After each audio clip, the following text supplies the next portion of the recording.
We're going to spend a little time this afternoon talking about extreme weight forward center hunting errors. What they are, what EFOC does for your arrow's performance, how it's measured, how to build them, and how to tune them. Now,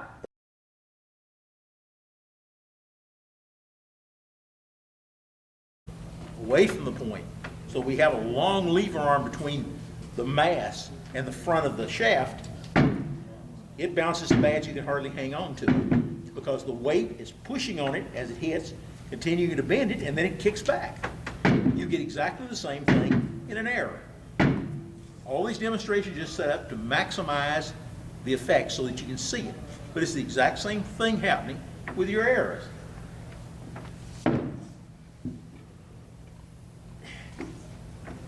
Ball on a stick. We've got two holes in the board here. This first one just fits the shaft, and we're going to put it in there, and we're going to set it in vibration. So we have the weight down here and a light shaft at the back. And you can see the vibration is very fast, but it diminishes very fast. It's not of a large magnitude.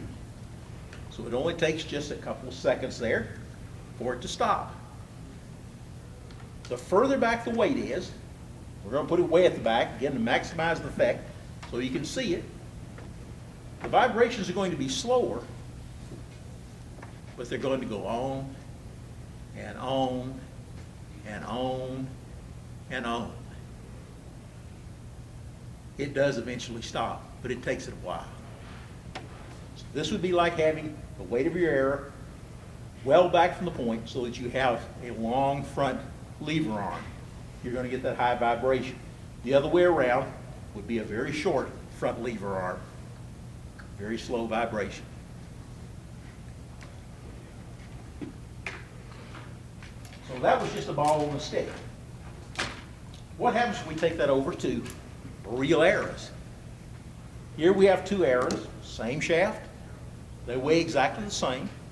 All that's different is the weight distribution. This one is at 8%, and this one's at 30%, or 31%. I can't read my own writing. So let's put that one there. And let's take this higher FOC one.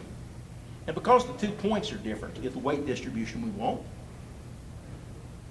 we're going to put the point already through the hole. This hole is 9/16, a little bigger than a ½ inch in diameter. The shaft will fall through there easily. And we're going to pull it way over and set it in motion, and we're going to stopwatch it. Glasses. Did that last time too. Can't read the dog's stopwatch. 1.72 seconds. I think that's exactly where it was before. I think it was. Now let's clear the stopwatch.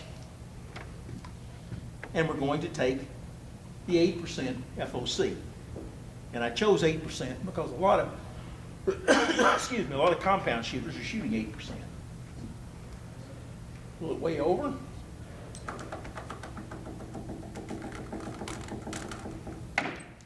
.44 seconds. So having the weight at the back is causing those big vibrations. And if you thought of that, if you had a 9/16 hole through a scapula, you'd think your arrow would pass through it easily with no resistance. But if you're getting that big vibration, you can see that you would have some arrow drag in there.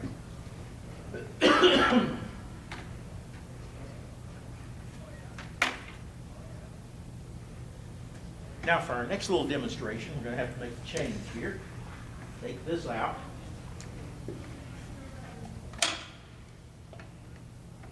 Oops.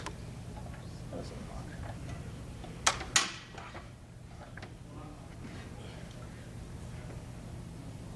unlocked. And let's put this in.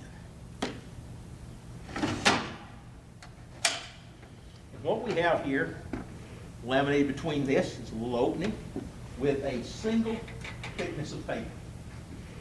And we have a shaft here with a very small broadhead on it, well sharpened, very thin, regular broadhead shape, Little tanto point on the knee. And we're going to take a long lever arm. And we're going to see if we can get through there. Look at the flex in the shaft. Ooh, and it don't even want to go through there. Oh, finally made it. Shaft had to bend a lot before it does it. So now we're going to take this out, and we're going to put just a little more resistance on there.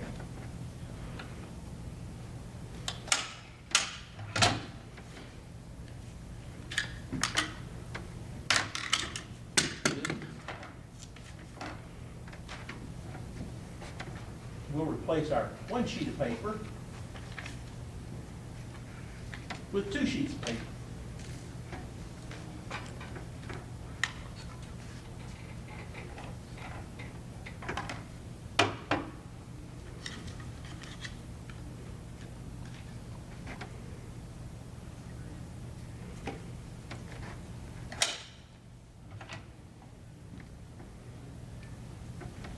Now this is just your regular ordinary copy paper, cheapest stuff I can buy at Walmart.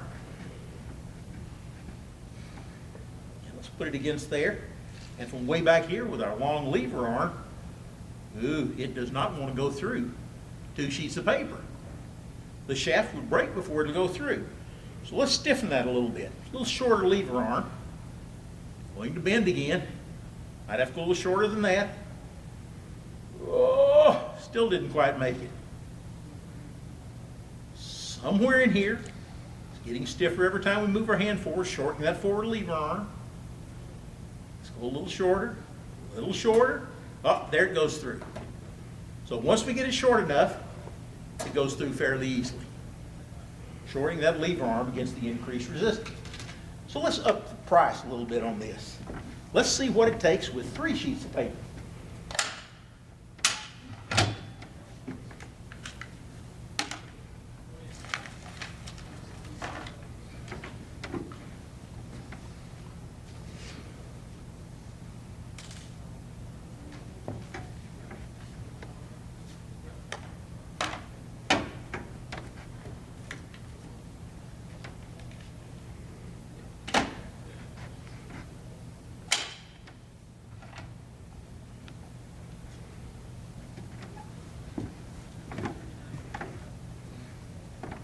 Now, I don't remember right where we were. We'll start about here.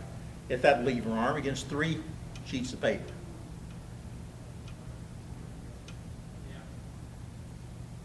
Okay, let's shorten her a little more.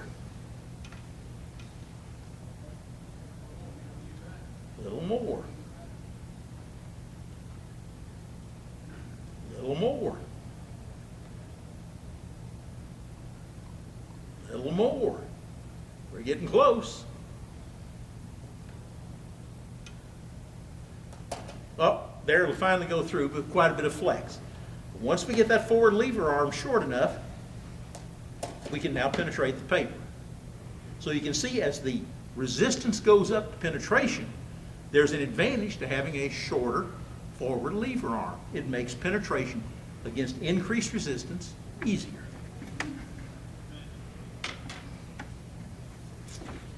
Now let's see if we can take this out of here.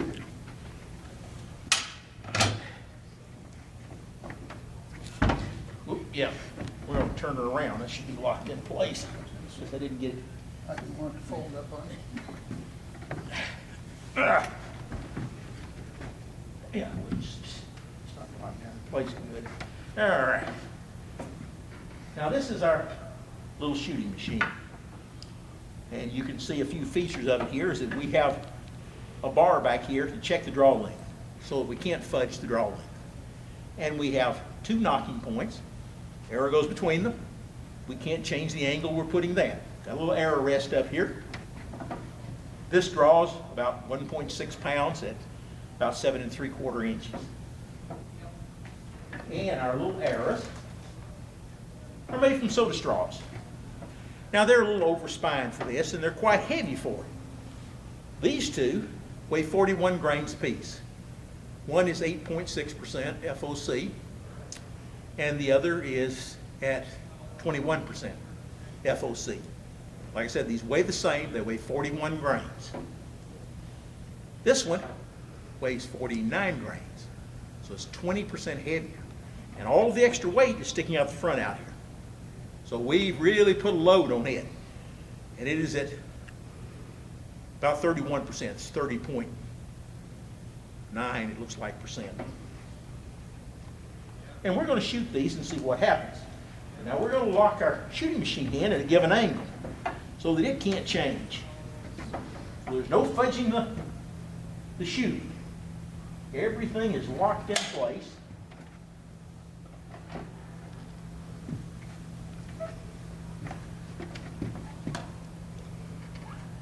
And we're going to do our 8% first. And I will warn you, this is liable to go anywhere. They are stiff spine. It usually goes off to the left. But what's going to happen is that that weight is going to tend to try to get to the front of it. And it's going to make it deviate off. Now, if these were tuned, you wouldn't get quite as much deviation, but the effect is still there. So we're going to get it between our knocking points. And we're going to pull back. Whoops. My finger out of the way. Right to our check. And shoot. And there it went off to the left like it usually does. And it only made it, about over there to where the little projector's set up.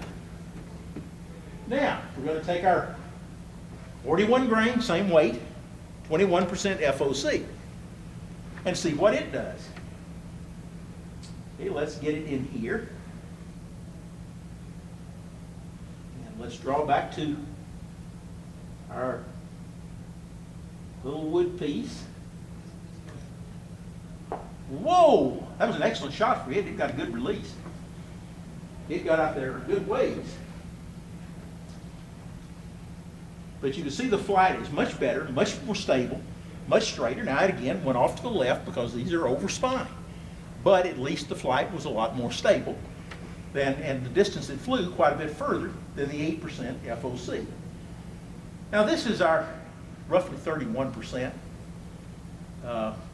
extreme, ultra extreme FOC with all the weight hanging out the front, and it's 20% heavier than the others.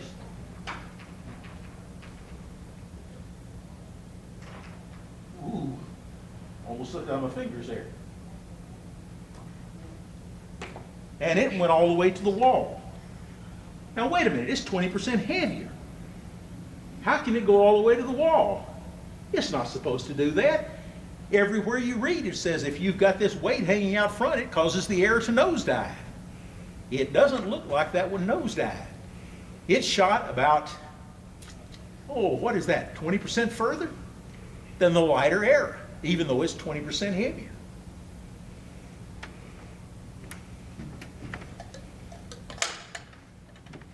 Now let's take this out. We got one more little demonstration. Now in the first presentation we did it at a different point, but we're going to go ahead and do it here. What I'm going to do is get the paper out of here. And I'm going to use this as a balance point. You need a clamp on there.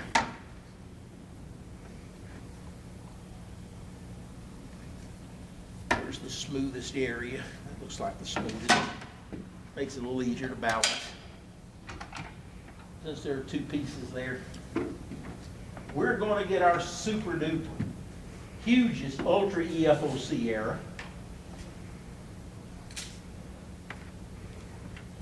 And we're going to balance it up here. Assuming the wind currents will. You never notice those wind currents until you try to balance them. Okay, we got it balanced.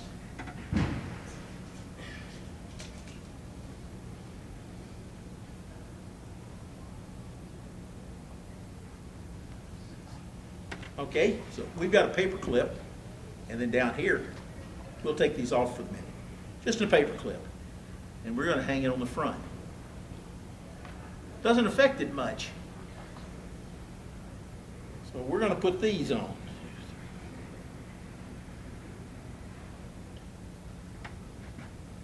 One more. Now we've got 7 paper clips.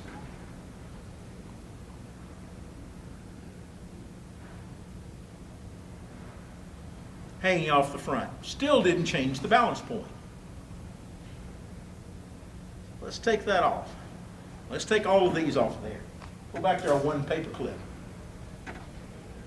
And back here at the 28-inch point, we're going to put this one paper clip on this long rear lever arm. And you've got to remember, we've got several ounces up front, way heavier than you're ever going to have the point of your error, unless you happen to live in New Guinea.